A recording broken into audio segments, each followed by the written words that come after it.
Welcome, everyone. Dr. Anthony Crinity IV here, also known as Dr. Finance. Welcome to the Dr. Finance Live podcast. We got an amazing guest today. We got Ken Walls here, one of the top podcast guys out there, amazing entrepreneur and author as well. So let's give a round of applause to Ken Walls. Welcome, Ken. How are you, sir? I'm doing good. Thanks for having me. Thank you, Ken. Appreciate you being here.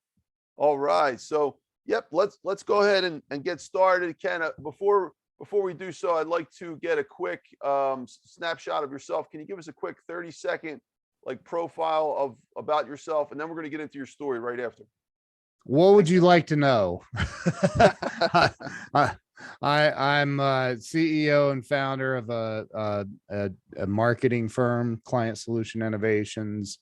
I've done website development and technology stuff for 28 years. So, I've been at it for a while, man. And, now I have an online academy where I teach people how to podcast, how to build an audience, how to create a celebrity brand. Well, that's awesome. Thank you, Ken. All right, Ken. So let's talk about your story a little bit. You want to start maybe from where you're from and how you progressed to where you are? Yeah, I'm originally from Ohio and Northwest Ohio specifically. And it's where I grew up and it's where I got in trouble. It's where I wreaked havoc and then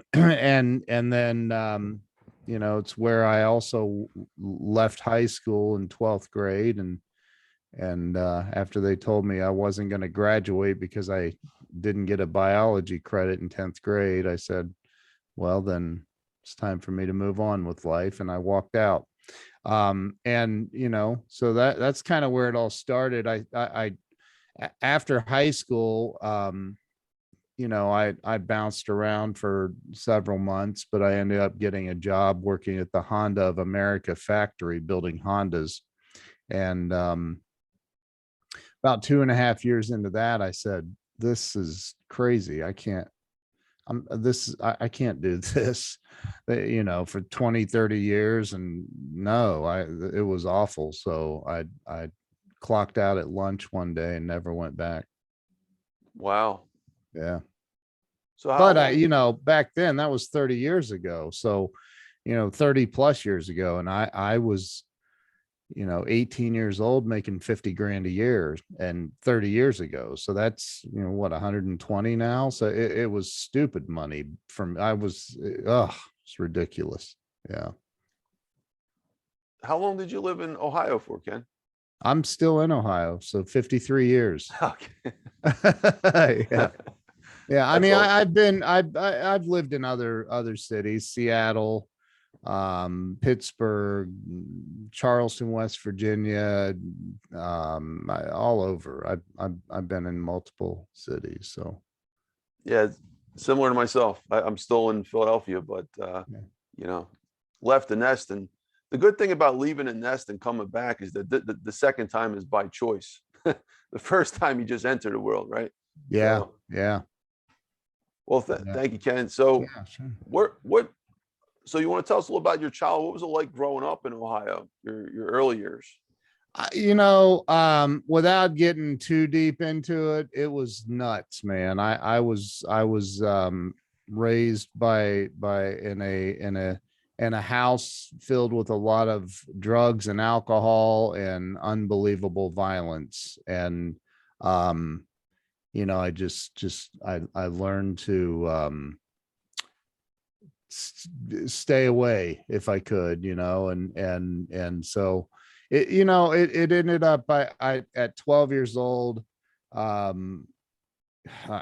ended up being visited by a deputy sheriff at my house because my cousin and I had been in some abandoned building kicking holes, just playing karate stuff.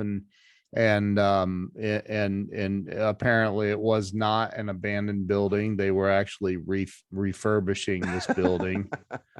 Didn't know that. But anyway, so the first time I was arrested was at 12 years old. And And I was headed in a pretty bad direction. By the time I was 13, I was a full-blown alcoholic. At 30, wait, 13, you said? 13. I started drinking at 7 or 8 years old, smoking Wow. cigarettes, doing, you know, and I was just, I was a product of the environment I was being raised in. Eventually at 34 years old, I finally got sober after losing a lot. And, so by the grace of God, I've got almost 20 years of sobriety now. But yeah, it was, man, it was a lot of hell that I raised, before that, for sure. Mostly self-destructive. Oh yeah. But I mean, I had relationships and, you know, I hurt people, man. There's a saying, hurt people. And I was definitely one of those for a long, long time. Mm. Yeah. So when did you find out that you had an alcohol problem? Like, so if you had it at 13, how long did it take for you to really Uh, just realize that this is an issue? Because being young, I can't imagine 13 having a serious problem. Like Yeah, years I before was your 30s. actually, I had a juvenile judge tell me, I think it was 12 or 13, court ordered me to go to AA meetings. Ah, So it was young. And look, denial is an acronym for don't even notice I am lying. And so, for many, many years, I was in complete denial about everything. I didn't think I had a problem. I thought everybody else had a problem and they were just in my way. And, I mean, I really did. I never took responsibility for anything. And so, I mean, I knew early on, I knew that I had a problem. I didn't address it. I mean, I had, my high school sweetheart and we were together for a total of about 10 years, married for 4.5 or 5 years. And one day she said, and this is at 20 whatever years old, she said, you either pick me or the alcohol, which she had said many other times. This time she meant it and I didn't realize it. And I said, are you kidding me? You're the reason I drink so much. And so she left. And which obviously I don't blame her. I would have too. But I was a freaking mess, man. I was a train wreck. And just like I said, I wreaked havoc in everybody's life that deep down in, I had this moral compass that pointed north, but I was, yeah, a train wreck. so what was your high school years like? So I'm assuming between the age of around 14 and 18. By that point, I'm sure things have escalated more. Yeah, I don't. The crazy part is I don't remember a lot of that. I mean, I don't know if it's my unconscious mind has blocked it or if I was just drunk that much. But man, I just don't. I can't connect all the dots. It's kind of a blur. I know I partied a lot. I was very insecure. I was very, I never felt like I fit in anywhere. And, so I had a lot of emotional, stuff. I do know I fought all the time. I was always getting in fights, always, all the time, from as young as I can remember. And I spent just about my entire teenage years on probation, Wow. juvenile, for one thing or another that I was in trouble for, and um, but I also developed a very strong work ethic. At 7, 8 years old, we were a very poor family. And the only way that I was going to have really nice clothes and the name brand clothes like all the rich kids in school had, is if I went out and bought them myself. Mhm. So at 7, 8 years old, I'm pulling a lawnmower behind my bicycle, and I'm going door to door, and I'm asking them if I can mow their yard and, weed the flower bed in the wintertime. Can I shovel snow? And just anything I could do to make money, because I knew that I wanted to fit in, and I didn't want to look like the poor kid, and wearing the hand-me-downs and so that I worked, man. I worked hard. My entire life. I just worked. So Yeah. even though you were struggling with the alcohol addiction, you still were working at a young Oh, age tremendously. I, You always I had was that a work ethic. very, very functioning alcoholic. Wow. Even at Honda, I took every extra thing I could get. And that's why I was making 45, 50 grand a year. That wasn't the base salary. The base salary is probably 38, and then I just put in so much extra overtime. I'm working 60, 70 hours a week. Wow. And, it was crazy. The story sounds very similar. I'm sure you know Tom Chenault. I know Tom. Yep. Yeah, yeah, sounds very. He had a similar situation. I remember he was telling me he was also functional alcoholic and yet extremely highly successful entrepreneur. I'm wondering if there's a pattern because he was saying how much he was making, and it was just like sick money at the time, Yeah. and he was still, and no one even knew that he had a problem. I wonder how many people are out there like that. That maybe it triggers the mind to perform. There's there's a lot, man. I've seen a lot of it, and I uh, it is what it is. Eventually, I always say it took every single last drop of alcohol that I put in my body to get me to where I finally surrendered. And unfortunately, some people have to die from it, and I know I've been to their funerals. I've seen it, where I by the time I finally surrendered and quit, I mean, I don't know if I was knocking on death's doorstep, but I was bloated, starting to turn yellow, jaundice-ish, and the body can only take so much. And mine was like, okay, dude, we're shutting down. So and I've seen it, and it's sad. It breaks my heart because I know I know what it's like. And I've had people reach out to me and say my husband or my wife is, going through this thing with alcohol, or I've had people reach out and say they were going through it and they didn't know how to surrender. And it's hard. It's not easy, man, because for an alcoholic or an addict, their natural state is to be intoxicated, you know? Hmm. Now, Ken, while you were working and doing and all this was going on, you were living at home the whole time in Ohio, right? Yeah. Why? No, I No. was all over the place. Oh, okay. That's the other thing I did is I moved a lot because I was running from whatever I thought I was. I didn't move. I was always like, well, I'm moving to make a better whatever life for myself. And, because wherever I had been turned to crap. It was always that geographical location that I blamed it on, or a relationship, or employees, or vendors, or whoever I was dealing with, a boss or whatever it was. It was never my fault. It was always their fault. And I say that jokingly because honestly, I knew it was me, but I never took responsibility for anything. So I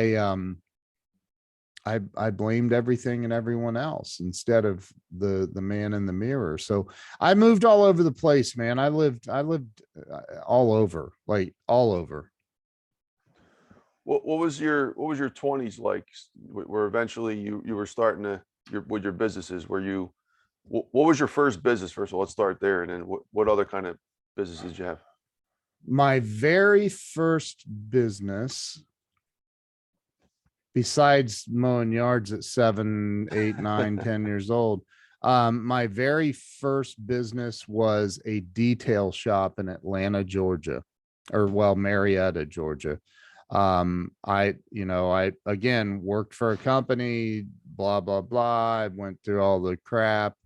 And I, ended up in Atlanta, and the company I was working with didn't pay me, or what, I don't remember what happened exactly, but I ended up starting a detail shop because I knew from working at Honda, I was really good at running a high speed buffer and wet sanding a car, and doing all the stuff. So I started a detail shop. Did unbelievably well too. I mean, unbelievably well, but I drank it into the ground, and drank me and my wife into bankruptcy. My ex-wife. Oh, man. Yeah. So what was your 20s like? Did you have a A lot of different blur, jobs? a blur. I came back to Ohio after Atlanta, lost my wife, started working as a manager, sales manager for a satellite dish company back when we sold the really big dishes, the 7.5 to 10 foot big satellite dishes. And at the time, this farmer that had the satellite company, he would, um, he was selling a couple a month when I started, and I got it up to about 50 or so a month, and was making crazy, crazy money. And like, again, I was a full blown alcoholic. Eventually that all just spiraled, and I ended up leaving there, and I started my own company. Well, I worked for another satellite company, moved to Pittsburgh, worked there for maybe a year. Um, Again, my drinking was out of control. So I ended up meeting somebody, moving to West Virginia, Charleston, West Virginia, and started my own company doing that. And then I ended up adding home security, and that was 5 years of absolute insanity, because that's when I got into the millions of dollars. And I thought I was Elvis. I mean, I like I it was out of control. And Selling home security, right? home security, and I was one of the largest dealers in the United States for Wow. DirecTV and Monitronics International, a home security monitoring station. Wow. And we just, but again, when you have here, the one thing that separated me from everybody, well, two things. One was my work ethic. Like, it's hard to outwork me. I'm not saying I'm not. I hear people say that all the time. Nobody can outwork me, and I'm like, okay, whatever. I don't know. I'm sure there's plenty of people that can outwork me. But I have a ferocious tenacity. I will not give up. I will not give up. And I wouldn't give up. I was like, and then eventually I said, I gotta get out of West Virginia. A lot of personal reasons I'm not going into. But it was insanity.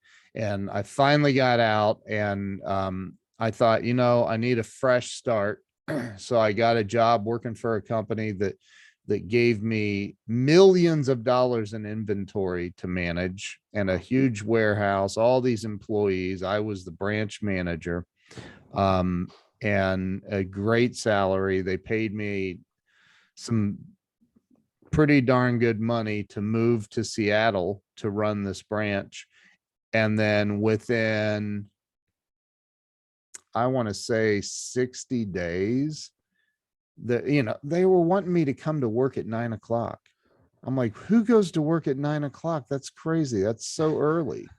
Like, because if you're up partying until 3 in the morning, 9 o'clock, you're still drunk at I 9 o'clock. still say that. Who goes to work at 9 Yeah. o'clock? But so it lasted about 60 days. I had a conference call with the owner of this giant company, and a couple, and his VP, and I quit right there on the conference call and hung up on him.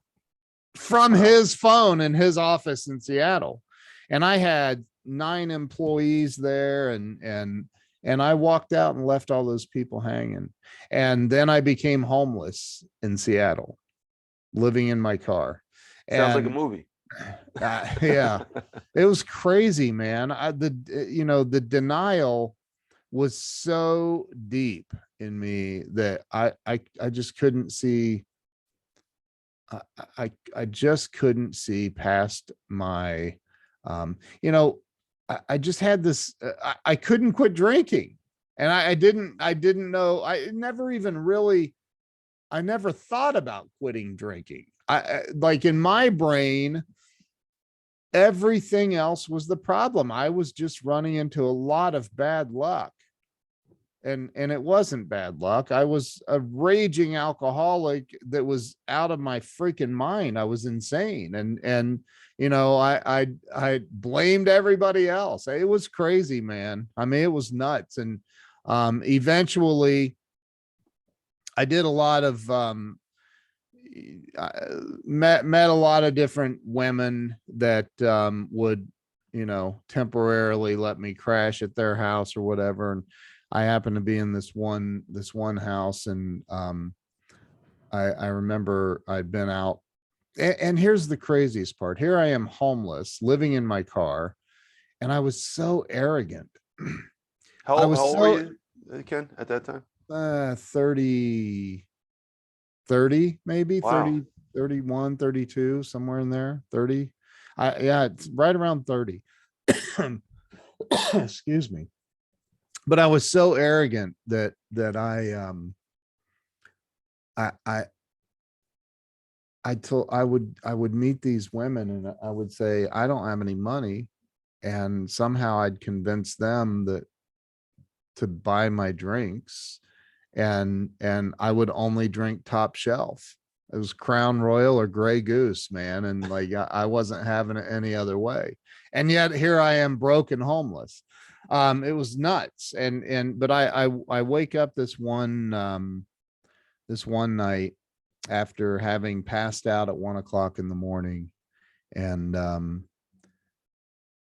I get out of the bed that I'm in. I go downstairs, open up this woman's refrigerator, and I grab a beer at 4:30 in the morning, whatever it was. And I go to her dark living room, crack open that beer, and I chug it all the way down. Did nothing for me. So I went and I got another beer, go back to the dark living room. I crack it open. I start to chug it and I stop. And I had this, I just started, I broke down, started crying, and couldn't stop. It was uncontrollable. And my sister, who's a nurse practitioner, um, I called her. I knew she'd be awake. It was 7:30 in the morning, Ohio time. I called her and I said, I don't know what to do. And she said, "What's wrong?" She was always concerned about me and my drinking, as was everybody that knew me and loved me. And I said, I said, I think I have a thinking problem. Something's wrong with the way I think. I don't know. She's like, what do you mean? She's like, you mean drinking? I go, no, don't say that. Because the last thing in the world anybody ever wanted to say to me was, Ken, you're an alcoholic, or Ken, you have a severe drinking problem, because I would erase them from my life immediately. Anything that got in the way of my drinking was gone. Anything did not matter. I told a billionaire that I worked for in Seattle temporarily, that rolled out the red carpet to me too. I told him he didn't know his ass from a hole in the ground. This guy is one of the co-founders of the McDonnell Douglas Corporation. And which is just arrogant and insane. Anyway, so I'm talking to my sister. I said, I have a thinking problem. I need your help. She's like, I'll do anything. Why don't you come back and to Ohio? She said, I'll fly dad out to drive your car home, and I'll fly you home and we'll go talk to my friend at this hospital. I said, no, no, no, no. Nobody's driving my car. I'll drive my car, but I need some money. She's like, okay, how much? I said, I don't know, $1,600 will get me home, I think, you know. She said, okay, but make sure you stop every night and drink. I was like, why is she telling me to drink? That's freaking awesome. He knows I don't have a drinking problem. That's cool. Later, I found out she didn't want me to go into DTs and have a seizure and die. But you know, so I ended up driving. She wired me $1,600. I had to go to a Walmart and pick it up. I'll never forget that. And I look back now and I think, how did she trust me to send me like, I was a lunatic. I can't believe she sent me that, but that's my sister, you know? And so I drove back, got tricked into checking into a treatment center. And so that's where at 30, I was 32, I think at the time, 31, 32. And I that's where life started to have a little bit of a shift. I was in treatment for the full 28 days. Stayed sober for 6 months and then met another woman that was early in recovery as well. And you know, started a business, bought 2 Mercedes. Again, here I was back to, I'm the shit again. And I'm, you know, the arrogance started kicking in again and ended up 18 months later, almost dead. And losing everything again. So lost everything. And at 34 years old, I finally surrendered, man. It was like, I remember sitting in a meeting of Alcoholics Anonymous, and for the first time in my life, I said, I'm Ken, I'm an alcoholic. And everybody said, hi, Ken. And I said, I can't believe that this is the first time in 34 years that I'm saying that, and I actually mean it. Because I had said it before, but I meant it for the first time ever. I knew I was an alcoholic. Wow. Yeah. It's nuts, dude. Yeah. I'm just picturing that moment. That's crazy. Dude, it's a deep moment, for sure. It was like, yeah, it was crazy. Did you ever get involved with drugs, or you never crossed that border? You just stayed in your lane? I mean, you know, the craziness the things I did, the nutty things. I mean, I have scars. I've been shot at. I've been stabbed. The stuff that I have done and under the influence of alcohol and the insanity of all of that. I was terrified of drugs and thought druggies were losers. Wow. I was like, it's like, what? Like, holy crap, man. Like the insanity of it. It's crazy. Like, unless you've been through it and you can't really understand unless you're either A, an alcoholic, or B, you've been an alcoholic and you've, you know, like it's impossible to understand. But I mean, I smoked weed in high school and for a while as a young adult, and sold it, even a little bit of it, but I didn't know. I was afraid of drugs, man. It's weird. I find it interesting. Yeah, I grew up in crazy South Philadelphia back in the day, and a lot of people were, you know, doing all kinds of stuff. I just found it very interesting. Most of the people usually did everything. Like there wasn't too many that went just one path. That's why I asked that question. Yeah. But No, I never got into it. Thank God. I'm glad I never tried cocaine, because I think I'd probably be dead had I tried cocaine. From what I've heard about it, I've never done it. well, on to the positive stuff. So after Yeah. you finally got rehabilitated, what led you to your successful path where you are today? You want to tell that story? A power greater than me, man. I had always, at 11 years old, remember, I was always working and hustling, busting my butt. And at 11 years old, I bought way back at 11, I bought a computer, and it was a Commodore 64C. And I taught myself how to program basic computer language. And I mean, it would take 3 days of writing code to get a little ball just to bounce around on the screen. It was crazy. And you used a cassette tape to back your information up to it. And I had always been intrigued with and loved computers, just absolutely loved computers.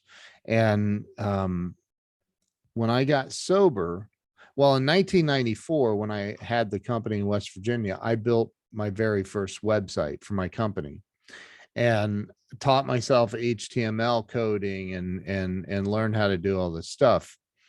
And when I finally got sober, it's a long story, but somebody had basically been held hostage for a lot of money for their website. And I helped this woman out. She was a realtor. I helped her. I got her out of a hostage situation with these other web developers. And she was so grateful, paid me a ridiculous amount of money for helping her. And plus I was staying with her and her husband because I had just gotten sober. I had lost everything again. And so they were letting me stay at their house. Well, that ended up turning into a Mercedes-Benz dealership hired me to build their very first website. I remember the president of that dealership, that car dealership. He was an older guy, and I said, "You're not even in Google." Like, he goes, "What's Google?" I mean, Google wasn't even a thing in 2002. I mean, they were just coming up, and then by 04 I'm doing 02 03 I'm doing videos and turning them into Flash. This before YouTube even existed. I'm doing video stuff and making them Flash videos and putting them on people's websites to help them. And so I start building all these websites and man, another long story I'm not getting into, but I ended up getting married again. And I was sober. She wasn't. She had no intention of staying sober. And I was like, I'm out on this. But I spent 4.5 years in that situation. And I ended up stopping the web design and went to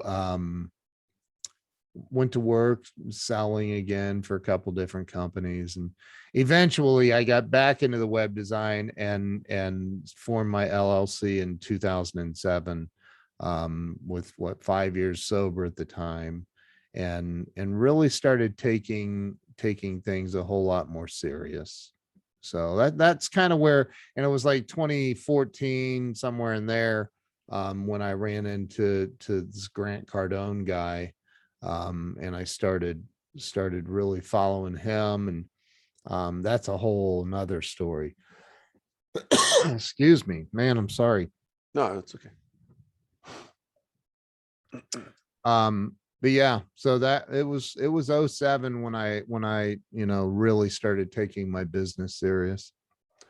So what is your like main specialty? Would you say you're a web guy? Is that number one? No, I mean, I know it as well as better than a lot, and as well as most. And I know web design, I know technology like on a super high level. But now I've written 7 books. I have another one coming out soon that I'm working on. And I'm more interested today in, I coach a lot of people. I do a lot of one-on-one coaching. I have an academy where I teach people how to build a celebrity brand and how to blow up on social media, how to properly live stream, how to properly do a podcast and get it across multiple platforms. So, I love doing that, man. I love helping people see the light, their light, not the light, their light. Like, why, so many people are walking around, why am I here? Why am I here? Why am I here? Yeah. And I like helping them discover that and pursuing it. So fast forward to present, you're basically working with major players right now. Victor Hansen, nonfiction bestseller king, along with Jack Canfield, Chicken Soup for the Soul. Yeah. You're doing stuff with him. You're, Yeah. you're friends with Grant Cardone, many celebrities. You got an incredible podcast. We're going to talk about these things in a little bit. Yeah. But yeah, if you want to summarize bring it to present, and then I got about 15, 20 questions for you, and then that should take us there. Yeah. So the summarize the present right now. Well, from the last point of the story to 2014 when you got your LLC to now. Well, I formed the LLC in 2007 and really hired salespeople, fired salespeople, went through all that for a while, and then in 2014 I was looking for sales training for one of my new salespeople that I didn't have time to invest in, and that's when I came across Grant Cardone on YouTube, and I called his office and talked to the guy that runs his sales department now. I was his very first deal, Todd Straw. I was his very first deal at Grant Cardone's office. Like, Todd had just started. And so I long story, but I eventually I called Todd and I said, dude, I do SEO where I get websites to the top of Google, and I said, Grant's SEO sucks, man. I need you to transfer me to him. And he said, yeah, I'm not doing that. No. I said, dude, why? And he's like, because I'll get fired. I'm not doing that. And you have to figure it out, man. You got to figure out how to get on his radar. So I eventually I thought, you know what? He likes wine. I have a customer that makes custom wine and custom wine bottles. I put my assistant on a plane to deliver this wine to Grant and Elena with a label, private labeled. I had my designer make this label with Grant and his family on the label, and it blew his mind. Grant ended up calling me. It's a long story about how it all unfolded, because I thought that I wasted all my money sending her down there because Grant didn't show up. He eventually showed up, but so I had this he called me that day, and he thanked me, and he was so gracious. And in fact, there's still a post on Facebook that Grant made. If you go to my company website, you can see it. Like, you can click on Grant and Elena's picture and it takes you to the Facebook post. But that day he said, if there's ever anything I can do for you or your family, let me know. I said, well, there is. And he said, sure, what? And I said, well, I Googled sales training and you're nowhere to be found. I said, in fact, Dale Carnegie pops up number one and he's dead. And he goes, that pisses me off. And I said, I'm sure it does. And he goes, can you fix that? I said, well, we can talk about it. We can look at how what we can do. And so Grant became a client of mine, and I worked on his website and did his SEO for a couple of years. And through all of that, multiple live streams that we've done together, and he's become a friend, and I love that dude. I love his family. I love everything he's doing in the world. And I do everything I can to support him. Wow. So I didn't know that part about you, Ken. So you build websites. You're also a king of SEO and search engine optimization, folks, of bringing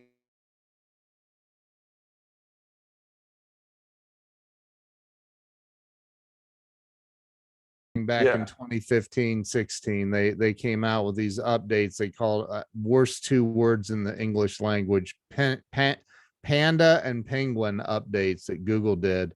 And it literally destroyed organic SEO for a while. And so when that all happened, I said, you know what, I am done. I went from $100 and some odd $1,000 a month in recurring revenue to almost zero, almost overnight in about a 60-day period. And it was god awful. And when you watch your revenue and your clients just, I mean, it was like a spiral, just a downward spiral. I made some bad business decisions back then, man, and ended up in 2017 finding myself having to start all over again. And I'm like, God, this is insane. When's it going to stop? But that's part of being an entrepreneur, man. I've had an unbelievably amazing life. Just some ups and downs, What did you do in 2017 and how did you come back from that point? Were you still doing web design? Yes, I'm not going into that. It's a whole different, people that know me know the backstory there. I just made a choice to move my family to Las Vegas to help a client, and it's a long story, but it was a really bad business move on my part, and cost me a lot of time and a lot of money. And but I gained a lot because I learned a lot about myself, a different industry, similar but different, and just a learning experience, man. That's the other thing is I never, of the millions and millions and millions of dollars I've earned in my lifetime, and lost and spent and had fun with, and I don't see anything as the end of the world. It's a learning opportunity, and we can take any experience and extract from it something that we can gain in wisdom. I wrote in my first book, one of my favorite quotes is, pain is the predecessor of all wisdom. So, yeah. That's awesome. Thank you, Ken. Yeah. All right, Ken. So yeah, we're going to get into some questions. Really, some of them will be zoning in on some of the things you talked about. For example, I like to talk about your books. Now, can you give a quick snapshot, an overview of your books and their names, when you first wrote them and whatever else you want to share? Sure. So you can see, there's my first one. It's hard to see, but Walls of Wisdom, Turning Pain into Profit. So back in 2017, when I found myself starting all over, moving back from Las Vegas to Ohio, and I'm starting over again. I've meditated every day of my life for over 18 years now. Yeah, almost 19 years. Crazy. And I had this epiphany in the middle of all that chaos and moving back to Ohio and starting over, and getting back to I can't work for somebody else. That's just, it doesn't work for me. I got to figure this out, and I got to let my clients know that, hey, I'm sorry that I went to Vegas. I'm back and I'm here for you. And, the people are like, a lot of people were like, dude, thanks for the apology, but you left me hanging Oh, you lost a lot of clients from that. I lost all of them, just about. Wow. And so long story short is I came back and I had this epiphany. You got to write a book right now, write a book. And I was like, what the heck would I write a book about? And like, okay. So I tell my wife, hey, I have to write a book, and I'm going to lock myself in a room and I'm going to write a book. She's like, well, okay. And what's it about? I go, I don't know yet, but I need to write a book. And when I had that spiritual awakening that day, I started the book that day. I wrote out every single chapter name, every single one of them, right then. And it took me, I thought, Grant Cardone wrote his first book, he says, in 3 hours at Sell or Be Sold. Wow. And I thought, well, if Grant can write a book in 3 hours, I can certainly write a book in a week. And 10 days later, my book was ready to be published. 10 days Wow. later. Yeah. That's amazing. I was all in. So I wrote my book fast. I gave it to my wife. We were in the middle. That's when we were in the middle of moving, and it was crazy, man. And so I said, I gave it to my wife. I said, I need you to edit this really fast, like really fast. There's some misspelled words in it, I think. I don't know. I mean, we were moving at 1,000,000 miles an hour. We have kids. We have we're moving into a new house and new schools for the kids. I mean, it was crazy, the timing. And I ended up releasing that book in October of 2017. I remember when I wrote the book, I thought, I'm just writing a book. I don't care if anybody ever buys a single copy. I want to be among the ranks of published authors. I don't care what it does. Yeah. And I had all these people on social media showing interest, and I want to get it. Let me know when it's out. And I thought, man, okay, maybe there is some interest in my story. And so I did a 6.5-hour live stream. It was like a Jerry Lewis telethon, man. I did the 6.5-hour live stream, and my book hit #1 on Amazon. Wow. And I was like, holy crap, I can't believe this. And so then I've written 3 other books myself. Let's see, Walls of Wisdom is my first book. See, there's a couple of co-authored books that I wrote in between. Go Live with Jeffrey Gitomer. Jeffrey's a friend of mine. He wrote the Little Red Book of Selling, many other 18 other books. But Jeffrey called me one day, and after I trained him on how to live stream properly and do his thing, right? So he calls me and he says, Walls, my publisher wants me to write another book. And I said, congrats, dude. And like, why are you calling me? He's like, well, they want to call it Go Live. And I said, what? My academy is called Grow Live. I said, why would they call it Go Live? He goes, hold on. I told him I wouldn't do it unless you could write one of the opening chapters. So I would like to invite you to write a book with me. And I said, oh my God, I'd be honored. I mean, he's a 4-time New York Times bestselling author. Of course. Yes, I'd love to. So, and then I wrote, I have a journal called the 10-Minute Mastery Journal, Manifestation Journal, how to make things happen in your life. I have probably my most popular book, is free. It's 100 live stream secrets and ideas. So I have that one, and that is actually, that ebook is so good. Jeffrey read it and said, I want to include that your ebook in this book. Wow.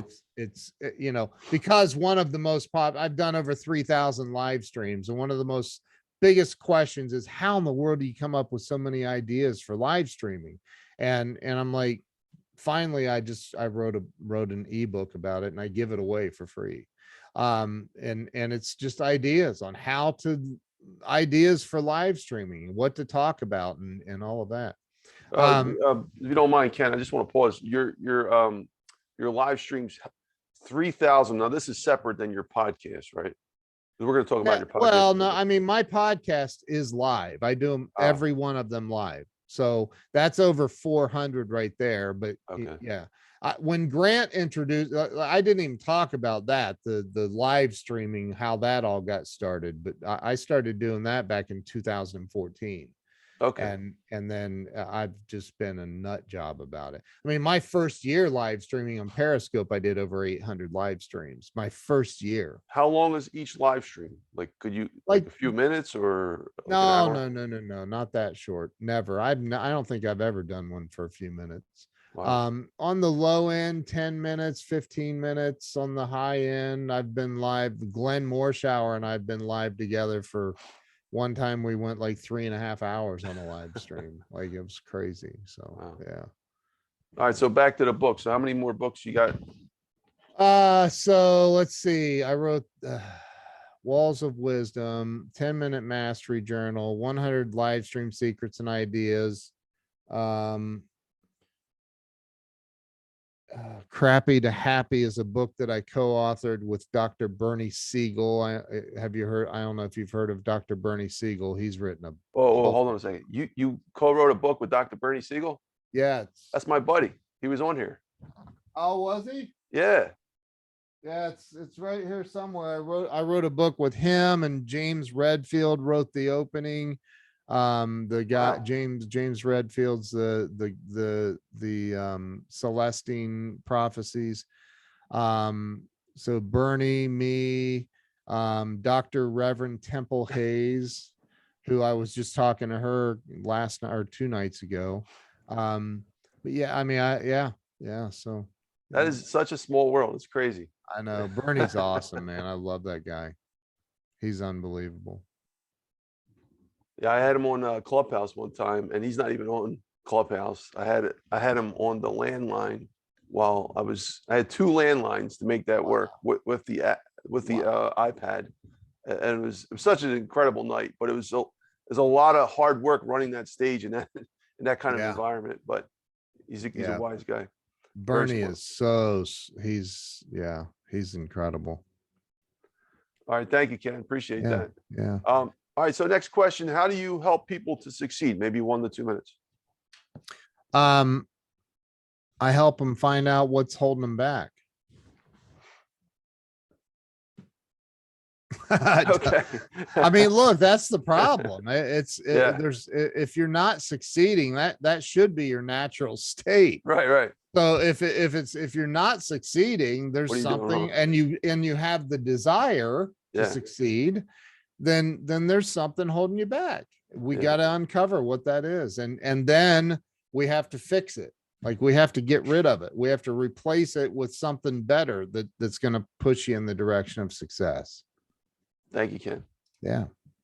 All right. So let's talk about your podcast now. And then we're actually going to have another question which ties into your live stream, because any chance can we take a quick break? Oh yeah, absolutely. Do you edit? You edit this, right? I can pause it. Okay, great. Yeah, I'm going to pause right now. Folks, we'll be right back in just a moment. You won't feel a thing. All right, folks, we're back in a flash. Just that fast. You didn't even notice it. You could have just kept talking and finished the sentence. Welcome, Ken. Welcome back. So we're talking about Ken's awesome podcast. He's got a podcast called Breakthrough Walls. One of the things that I find incredible about Ken is he has almost 400 interviews, as he mentioned earlier, highlighting some of the top names out there. Now, obviously, this would be fascinating to a person like myself, who Ken, you're now the 51st interview on this Dr. Finance Live podcast. We had everybody here from Les Brown to Bernie Siegel to Victor Hansen, incredible top people. And Ken has interviewed many of them, and he's on the 400th interview. I don't know how he does it. So Ken, let's find out about your podcast, and if you can summarize that for us and your accomplishments. Yep. So I back in 2017, when the book thing happened, I remember Grant was has always been since 2014, he's been a mentor and a friend, and in the back of my head, and you don't call Grant and whine ever. Like, you just don't. Like, that's a bad idea. So I didn't call Grant. I just was going through this crap, and I'm like, I'm gonna freaking get through it. I'm gonna make it happen. And I told my wife, I said, I'm gonna start. And I had a show on Grant Cardone TV. I had a show called Digitally TV on Grant's network. And so I had had a little bit of experience and some professional training on how to properly do a show. And I told my wife, I'm gonna start a show too. And she said, "Oh, what are you gonna call it?" And I said, "I don't know, Getting Unstuck. I don't know. I'm gonna interview people." She said, she says, "Well, why wouldn't you use your last name and call it Breakthrough Walls?" I said, "That's a good idea." And so I did. And so I thought, okay, Grant does a show every day, Monday through Friday, every day.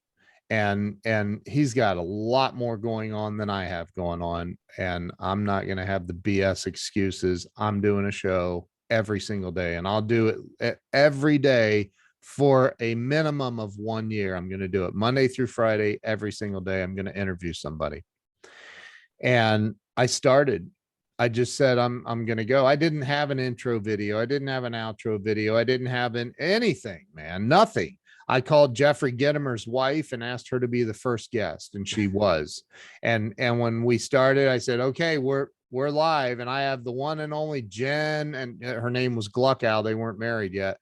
Jen Gluckow on the show. And that's where it all started. And then I had somebody else, and then somebody else, and then Jeffrey Gitomer and Sharon Lechter, and then, all of these people.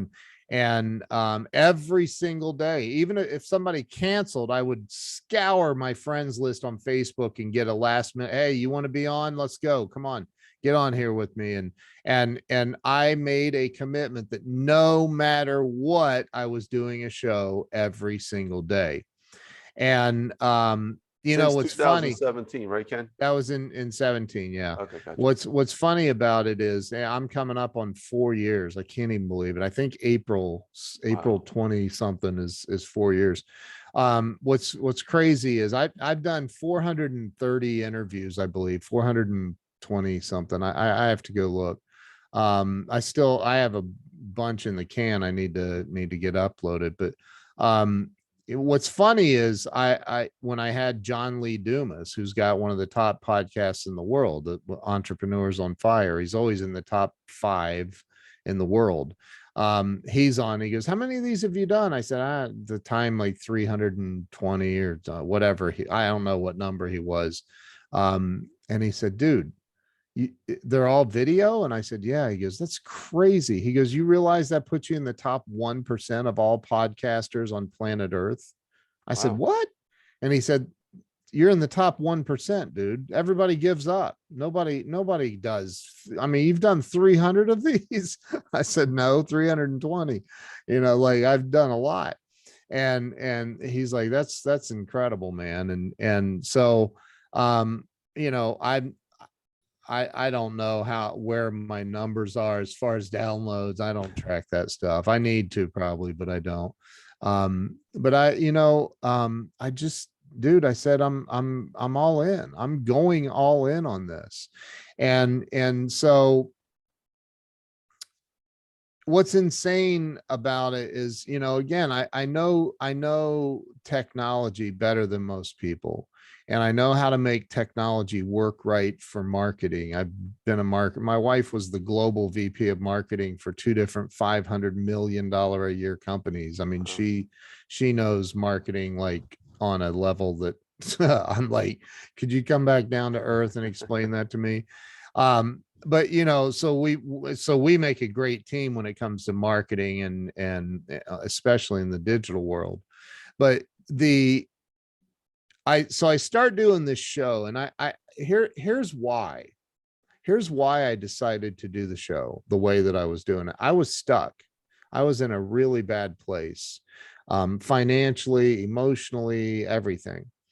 And I knew from my years of recovery, going to meetings, that we heal by hearing other people's stories of how they stumbled and fell and got back up and they healed. And I thought, it's gonna be selfish for me, but it's also gonna help the world. It's giving back to the world also. And so that's where it all started. And in 2019, I believe it was, I was invited to be a judge at a video conference in San Diego, where you go out and me and Mari Smith, the queen of Facebook, and all of these amazing people. Sean Cannell, who's got millions of YouTube followers and subscribers, and all of these other amazing people that I met. Zach Benson and Judy Fox, the queen of LinkedIn, and now these are all friends of mine now. And as a matter of fact, the keynote speaker there was Randy Zuckerberg, Mark Zuckerberg's sister, who invented Facebook Live. She invented Facebook Live. She did the very first live stream ever on Facebook. Wow. I didn't know that. Randy did. Yeah. And she gave such a freaking phenomenal keynote speech. But so, I met all these people. I was a judge there. I just did some amazing things. And Sean Cannell said to the audience, everybody here, are you an Amazon associate? And like one person said, I am. And I was like, what the hell's an Amazon associate? What's that even mean? And he's like, do you realize that you can go sign up to be an Amazon associate? Anybody can, and they'll pay you commission to recommend products. I said, well, that's pretty cool. So I went and signed up. And then I screwed up and posted something to my personal Facebook page. You're not allowed to do that as an Amazon associate. They will shut you down. I didn't know that. I had no idea. Well, the next day, I posted a cell phone charger that I use, and like 8 people bought it, and I got commission on it, but they shut me down the next day. Wow. And gave me a number to call. And I called this number, and I talked to this really nice girl, and I said, well, I don't know what I did. What happened? Why did my account get shut down? She goes, I don't know. And she's looking, she goes, did you post on like on social media, maybe on your personal Facebook page? And I go, well, yeah, of course I did. She goes, oh, honey, no, that's a no. You're not allowed to do that. I said, I'm not? Why? And she's like, it's just against our terms of service. And I said, well, that's crazy. What I'm just recommending people buy the product. She goes, I know, but only Amazon influencers are allowed to do that. And I said, well, what the heck's an influencer? She said, well, you have to have a certain following, and you have to have certain da. And I said, well, I have a big following. And so, dude, next day I was an Amazon influencer. And now I'm an Amazon live influencer. I'm allowed to live stream directly on Amazon. And Facebook reached out to me this last year and said, hey, I've never pursued getting a blue check mark on Facebook. I don't care about that stuff. And like, they reached out to me and said, you qualify to be verified on your personal Facebook page. And I'm like, I have 75,000 followers on my fan page. Why wouldn't you verify that? And not, I mean, because it's harder to get verified on your personal page. Yeah, I've tried it on a business page. Yeah, and dude, they said, just send us your driver's license and we'll handle it. And I sent it over, and I'm not kidding. 5 minutes later, I had a blue check mark next to my name on my personal profile on Facebook. Wow. I'm like, what the hell's going on here? But I have a blue check mark on Amazon. I'm a verified Amazon influencer.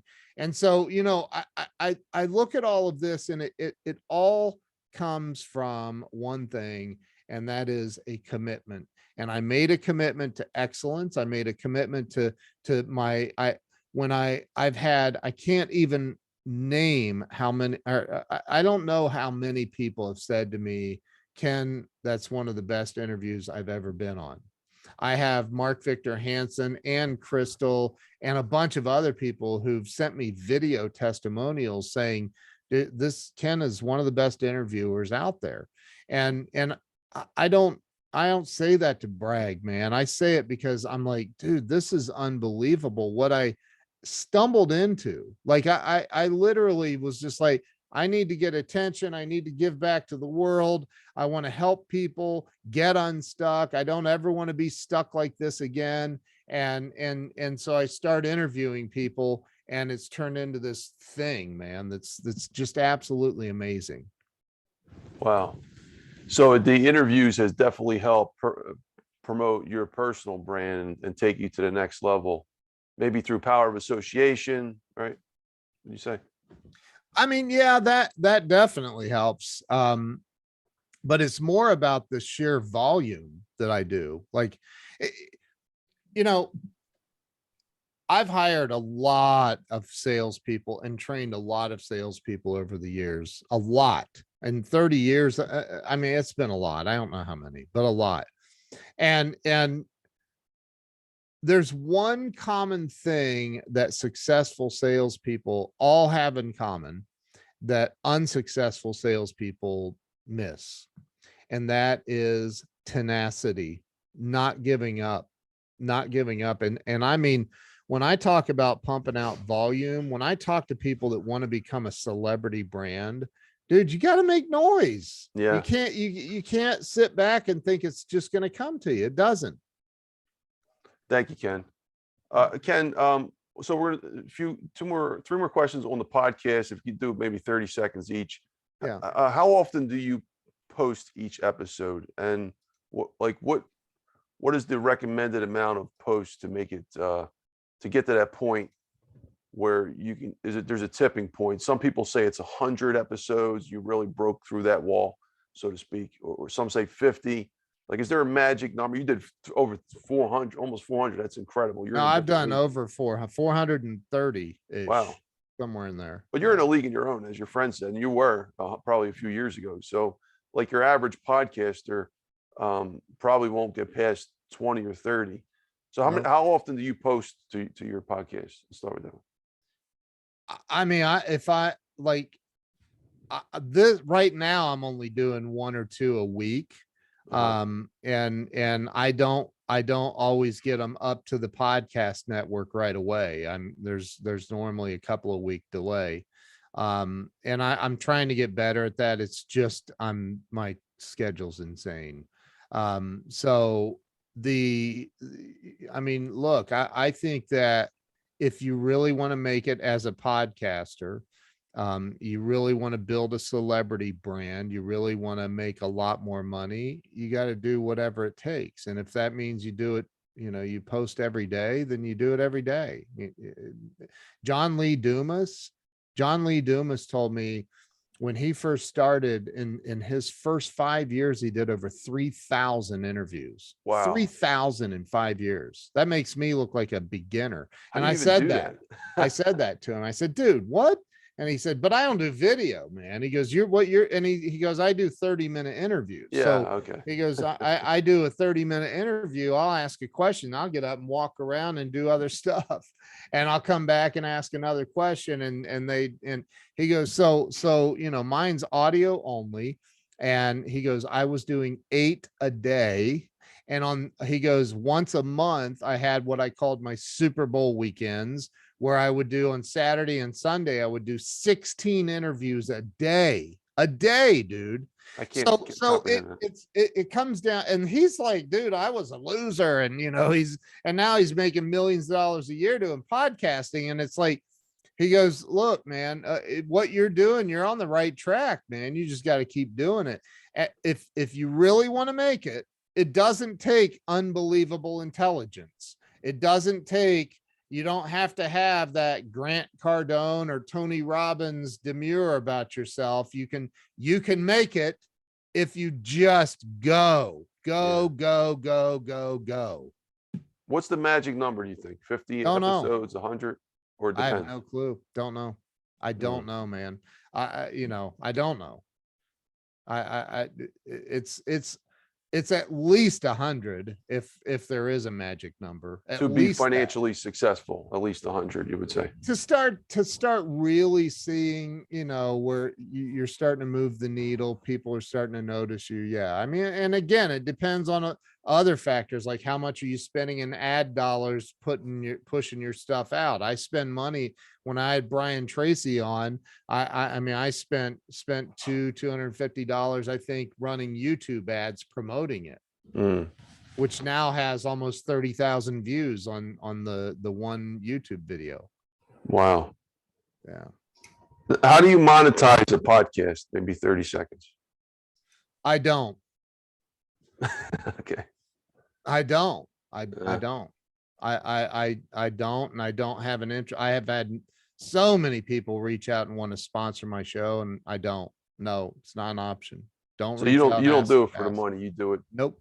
indirectly to do other things. Position your brand. The money comes, man. Look, Yeah. I think, you know, I've been broken, homeless, and I've been a millionaire, and being a millionaire is better, by the way. But you know, anybody who's just out to pursue the money will never get it. Never, ever, ever. They may capture it for a moment, but if the only reason they're living is to make money, they're never going to make it. I do my show to help other people. And that is when you're living your life to give back to the world, to help other people, success is inevitable. It's going to happen. Thank you, Ken. Yeah. What is your favorite question to ask? Maybe 30 seconds. Wow. I don't really have, I've never thought about that. You mean during my show? Yeah, any interview, offline, online. I do like asking people, what kind of legacy do you want to leave? Because, you know, I believe that people don't think about the fact that they're going to die. We all have an expiration date. What do you want to be known for after you're dead? Like once you're gone, what do you want people to remember you for? I like that question, Ken. Hold that thought. It's coming to you. All right. Yeah. Who are some of your favorite interviews? Maybe 30 seconds. Grant Cardone, for sure. Victor Hansen, Sharon Lechter, Brian Tracy. I've had some phenomenal C-Roc. I love Mikey. He's a good dude. He was a great interview. Oh, C-Roc. Yeah. I'll invite him to Clubhouse if you want. I love Mike. He's a good dude. He's a friend of mine. So, you know, man, I've had so many. It's hard to remember all of them, dude. Well, that's good. Yeah, yeah. 400. You named some key ones. Victor Hansen, I'm sure. Yeah. All right. Thank you, Ken. Do you prefer to be interviewed or to interview? Like if you actually had to pick one. I like to interview. Like to interview. Thank you. Yeah. How can going live on social media make you money? Now, this is especially, I'm sure we can talk for hours and hours, but like if you can maybe summarize that, and you can use me as a guinea pig too. So I got over 1 million followers on Facebook. I've yet to go live because I do the Clubhouse thing, but I'm considering highly to do the live thing for Instagram and Facebook. And, you know, listening to your words, you're really encouraging me, inspiring me to do that. So yeah. What's your thoughts? You know, money follows attention. Grant Cardone's saying, and it's one of my favorite sayings, money follows attention. I have a question. Let me answer your question with a question, Anthony. If I called you and said, hey, ABC, NBC, CBS, and Fox all got together, they hired me. Yes. And they got together and they said, hey, look, we like your content so much. Mhm. We love what you have to say so much that we want to offer you free ads 24 hours a day, 365 days a year, not on one network, but across all of the networks. We want you to advertise for free. The only catch is you have to run an ad every single day and you have to do it live on television. Would you say yes or no? Oh, 100%. Absolutely, yes. Okay. And Facebook is 1,000 times bigger than all of those local networks in your market. Yeah. And you ignore it.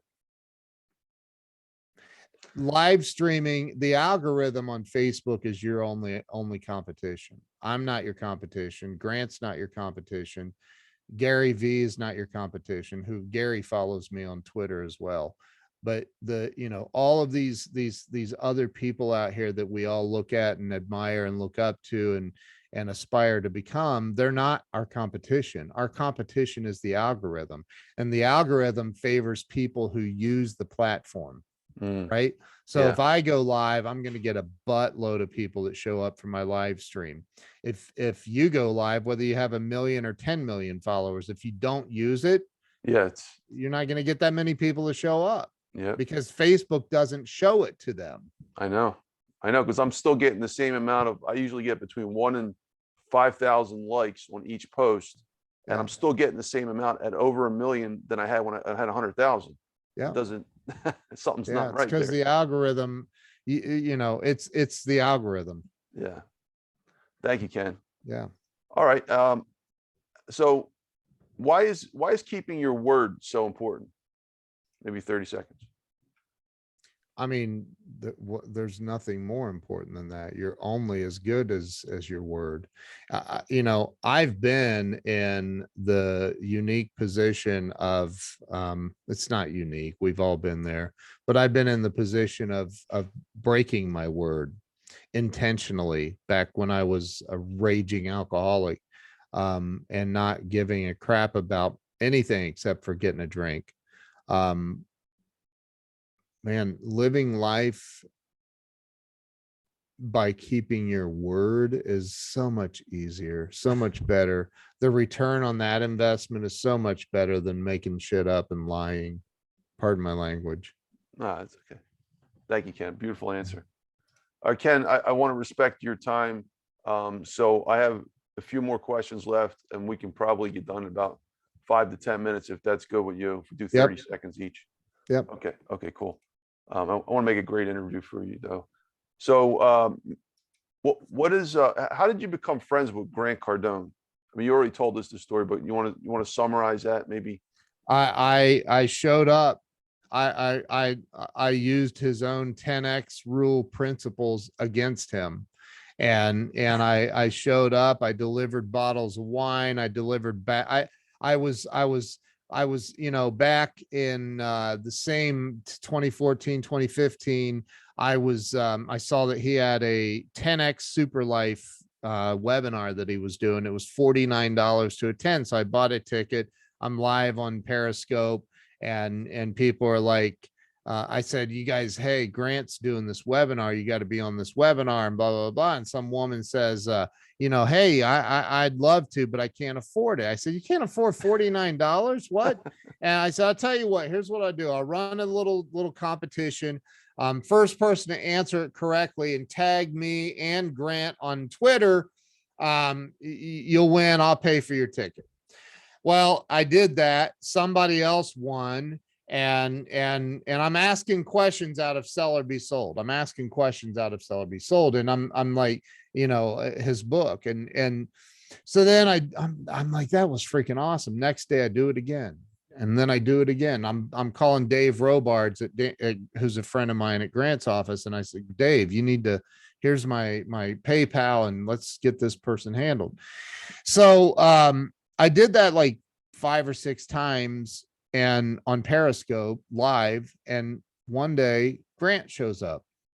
Ken, what the hell are you doing, man? And he's in the comments typing this in. I said, dude, my God, Grant's here. And I said, dude, I'm giving away a free ticket to your webinar and I'm paying for it. And I've done this 6 times now already. And da, da, da. He's like, that's crazy, dude. Hold on. Don't ask the question. Let me share it. Now I was running 60, 70 people on this live stream at the time, right? Mm-hmm. Grant shared it and instantly went to 1,000, Wow. instantly, instantaneous. And I was like, oh my God. And so then I just kept doing it. And I ended up buying 14 people seats to Grant's webinar. And Grant says, at the end of the webinar, he says, so we're doing a giveaway. He said, we're one lucky winner is going to win a trip on my jet. And then Sherry, his COO, comes on screen, and they're in his studio. It's this huge production, and Sherry comes on, and okay, here we go. We're gonna, and they do a drum roll and everything. And Sherry says, the winner is Mr. Ken Walls of What? Client Solution Innovations. And Wow. I'm sitting in my office when I had office space. I'm like, I start dropping F-bombs. I'm like, there's no way. I freaking want, you gotta be kidding me. And I'm like, and Grant comes back on the screen. He says, all right, Ken, you got to call my office right now, man. You got 2 minutes.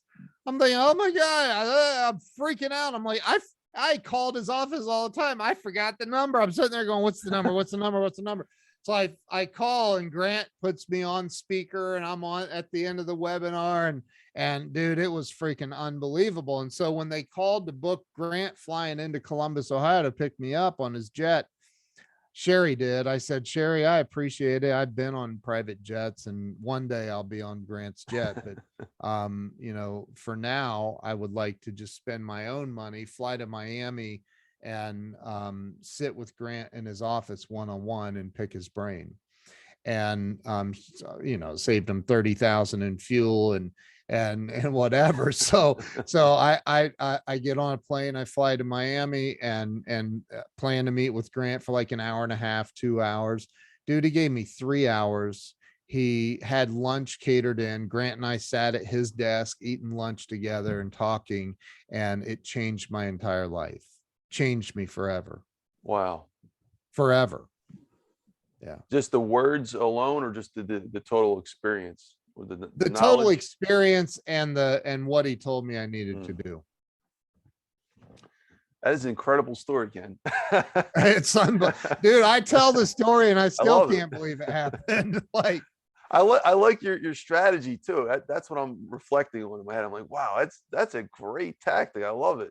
It was, really, but here's the thing, dude. I wish I could say that it was a tactic. I wish I could say I really am a genius and I thought this whole thing out. I didn't. I was just it was a knee-jerk thing where I was just like, hey, I'll buy you a ticket if you answer this question. I thought, oh yeah, if they tag me and Grant, that'll get me attention. It'll get him attention. And it's a reciprocal thing. And how much did that wind up costing you though to pay for all those people? $700, dude. Oh, that's not bad at all. No, hell, wow. Best seven. So Grant, can I tell a little bit more on this? Yeah, I want to respect your time. If you're okay, I'm here all afternoon. As long as I got about 10 more minutes. So Grant, and I can't go into details because Grant was under NDA with Discovery Channel. But when Grant did Undercover Billionaire, yeah, when he finished it, the day he finished it, I received an odd text message from somebody. I can't go into details, but it was basically, how do I say this? It was basically, hey, we need to get the word out about Grant because he's going to be the Undercover Billionaire, but there's a dispute and Discovery Channel wants to release it at the end of the year. He wants it released now because America needs to see, like the world needs to see that anything's possible, even in the middle of a pandemic. And so I said, well, tell Grant, here's a link, get on a live stream with me right now. And he wasn't available that night. So I did it again the next night, and Grant got on with me and we did a live stream and talked about it. And it's all, you can find it, it's all over the place. Like it's on my YouTube channels everywhere. But we did this live stream talking about Undercover Billionaire. Dude, he could have reached out to anybody. I'm the only person that got that message. I'm the only person he live streamed with. And it just, it made me go, wow, man, it blows me away that a billionaire, Grant Cardone, who's I mean, he's a badass, man. I don't care. There's people that hate him. They don't hate him. They hate that they don't have the same energy. They hate that they don't have the same money or balls or whatever it is. But like Grant to reach out to me like that, dude, God, it meant the world. You know what I mean? It just meant the world to me. I love that dude. And from the perspective of Grant, he's got a fan for life. What's that worth? Yeah, I mean, he already had that. He knew that. So yeah. That's an awesome story. Thank you, Ken. Appreciate you sharing that with us. Yeah. All right. So Ken, this is some basic standard questions here. Easy questions, about 30 seconds each. Can one book change the world? Say that again. Can one book change the world? 1000%. Yes. Yeah. Think and Grow Rich. Yeah. Yeah, absolutely. Napoleon Hill. What role has networking played in your life? Maybe 30 seconds. There is nothing more important. Nothing. If you're going to make it in business, nothing more important. Thank you, Ken. How about mentoring? Is mentoring important? And who were some of your mentors? I know you already mentioned. Nah, you can do it. You can do it all on your own. You don't need help. Dude, of course, their mentoring is, what's funny though, is people are just so afraid to invest, man. They've been burned maybe in the past and they get all caught up in, I'll just figure it out on my own. It's the dumbest move you can make. If you don't have a mentor, get one now and pay for it. Pay for their time, because if you're not paying for their time, you're wasting your time and theirs. So, there's nothing more important than having a mentor. Grant Cardone, Brian Tracy changed my life 30 years ago when I left the Honda factory and I got into sales and I realized I had no clue what I was doing. And then I started listening to Brian Tracy courses that I bought, Zig Ziglar courses that I bought. And now I'm friends with all of Zig's kids, all three of them. Tom, Cindy, and Julie are all good friends of mine. Zig's no longer with us, or I'd probably be friends with him. But, these people have impacted my life in such a powerful way because I allowed them, and I bought their stuff, and I just bought a Brian Tracy course the other day. Like I'm constantly investing in myself, constantly trying to get to the next level, constantly learning. And I'm Alex Hermosi, a friend of mine's connecting me with Alex Hermosi, and I'm listening and reading his book at the same time. So yes, you got to have a mentor. Get a mentor. I didn't know. Wow. So you were in the self-help movement, dabbling 30 plus years ago. I didn't realize that. Yeah. Dude, I dropped out of high school. I didn't know shit. And I'm like, I'm an idiot. I had to, there was no other way. Yeah. But how did you even hear about that stuff? Like I didn't hear, other than, and I was an academic professor for 10 years, other than Napoleon Hill. I wasn't into the self-help thing. The movement I'm talking about. I have a brother-in-law that's, I don't know what his net worth is. It's way, way, way up there. He owns an airport and 7 airplanes and 500 rental properties. And so he's doing, and a factory but he told me about Napoleon Hill when I was a kid. And I didn't really get into it. And then somebody else told me about Harvey McKay and Swim with the Sharks. And then somebody else told me about Zig Ziglar. And then I had sales managers tell me about Brian Tracy. And I'm like, and so I just I did recognize in my very early 2021 years old that the most successful people I knew were all studying self-help stuff. Thank you, Ken. Yeah. Ken, at least the next question. What are your favorite financial books, if any? Think and Grow Rich. It's probably, it's a financial book, man. It's one of the only books, by the way, that walks in two worlds. So I know about Yeah. it from the financial side, but everyone else in our space knows about it from the self-help path Yeah. that it led to. Yeah. And then Sharon Lechter's book with Robert Kiyosaki, the Rich Dad Poor Dad. And honestly, I don't read a lot of financial books because I'm not. That's very left brain, and I live right brain, so I leave that to people I pay to handle that stuff. Man, I'm no good at that. I can't. I fall asleep reading those books, so I don't read them. Sorry. I You know need the I'm right telling teacher, Ken. You need the right Dr. teacher. Finance that. What? Someone to make it interesting to you. Yeah, right. I got it. Yeah, it's got to be something interesting. Yeah, I argue that point about a lot of professors. Unfortunately, they make the subject very boring. It's not boring at all. All right. Well, thank you, Ken. So Yeah. do we need money to survive? Maybe 30 seconds. Do we need, like, as humans? People, yeah. Do people need money to survive? It sure makes it a hell of a lot easier to survive if you have money. Absolutely. I can't. How do you survive without it? I guess you can live off the land and do the caveman thing, but that's not for me. It's And not for somebody's got to own the land at a certain point too, right? Yeah, yeah, somebody does own the land, so like good luck, man. So yeah, yes, the answer is yes. It sounds like it sounds like a riddle, but it's a common sense question, but it's not in common practice. Yeah, And yeah, yeah, it's thank you, true. appreciate it. Yeah. That leads to the next question: is finance necessary for everyone? Finance, the science of finance. I would have to understand what you mean by that. The science of finance. What do you Like mean by learning that? about managing money and all that stuff, wealth and everything.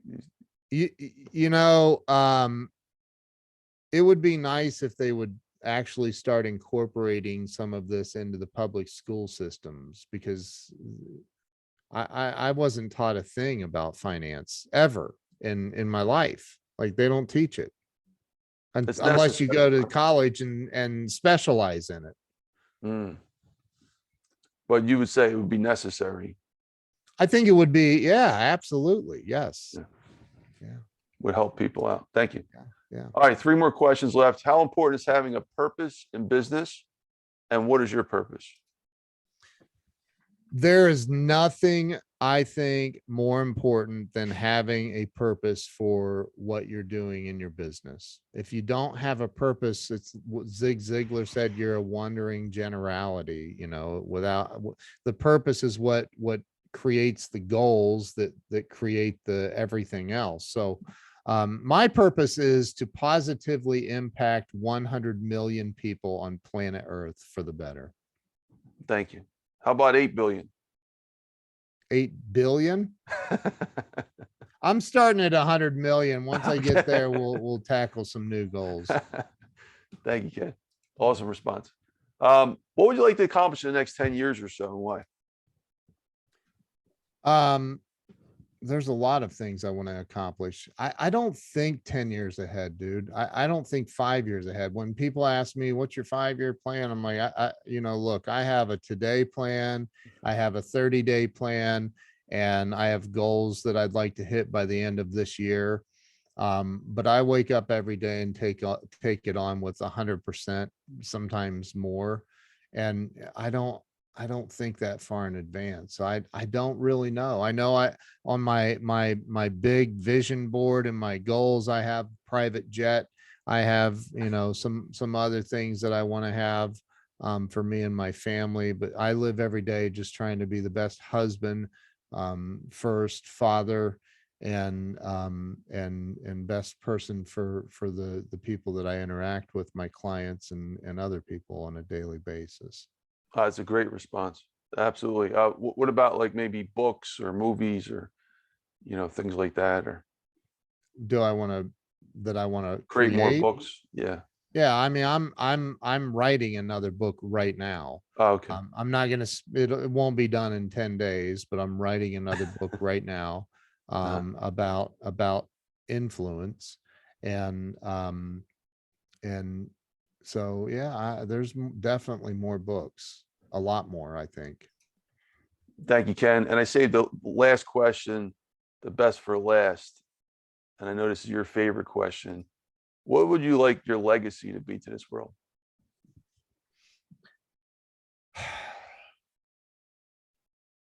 That,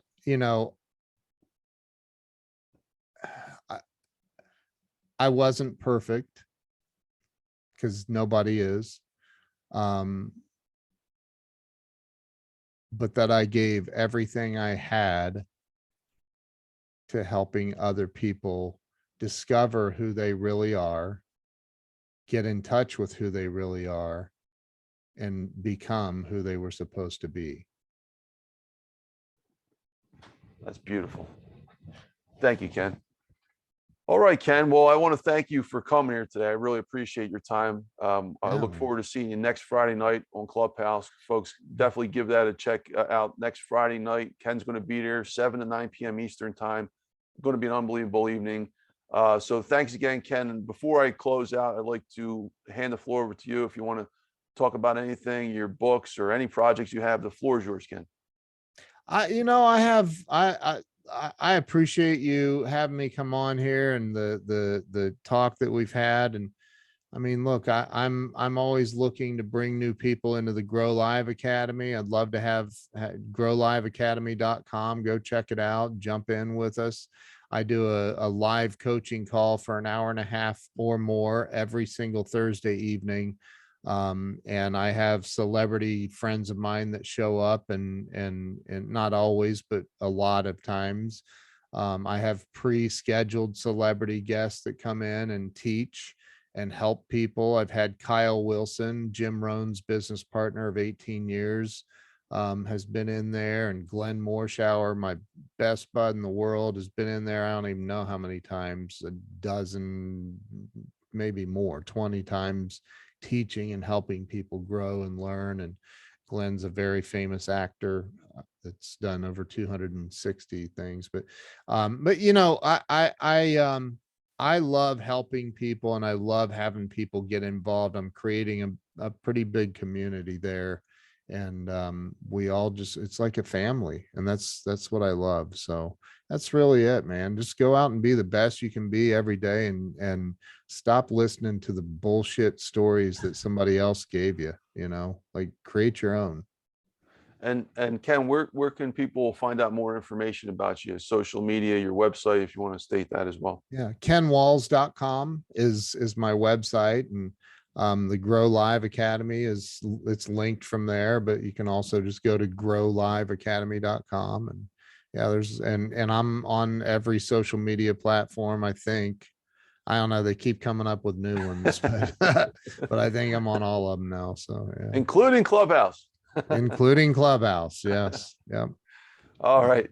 Well, thank you, Ken. I appreciate you being here again today, and honored to have you here. So, folks, Dr. Anthony Cardone IV here. You've been watching the Dr. Finance Live podcast, and we're with Ken Walls here. So definitely give him a follow on all the social media platforms, and follow, like, and subscribe to this video wherever you're watching it. It'll be all over the podcast directories as well as YouTube.